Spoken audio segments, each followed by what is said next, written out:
My name is Matthew Peters, and I am a lawyer, father, and a person who loves God.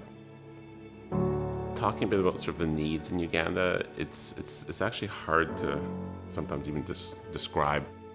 You're in Uganda and you're driving past these fields where people literally with hoes farming the way that they farmed 1,000 years ago, and that is their best opportunity, which is none. You're in this country that has been challenged politically. People can't feed themselves. There's no jobs available, and that's the environment that we're sort of operating in when we think about Uganda, which is again sort of just hard to conceptualize when you sit in North America here and Starbucks is down the street and we're all privileged to have jobs and all the other things that we have here in North America. And then talking about sort of how Kawasha fits into the needs in Uganda, they started with the basics. So they said, what would be sustainable in this culture? Because if you just are handing out food to people, it's going to be the same thing 30 years from now. And so they're very different vision right from the beginning, which is we're going to start with education, and that will be the transformational sort of pivot for these families. And they say we're going to educate this child, and not just educate them to like a primary sort of school so they can read and write, but carry them all the way through university. And if we can actually educate them all the way through, they will be transformational for their family, but more than that, they'll actually be transformational for this country. Our journey has been sort of, as we learn more and more about what Kawasha does, we went through a process as a family where we started to narrow down the things and the organizations that we were involved in, and each time Kawasha came out on top.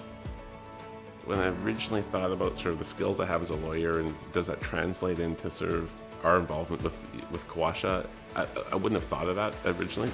But I think all of us, in whatever role we have, professionals or otherwise, like you recognize there's a bunch of skills around that are really important for your day and really important for what you do in your job. And when I started to think about sort of some of those skills, those are the ones that sort of translated very easily into sort of being involved in Kawasha, and again, sort of engaging others in sort of this vision.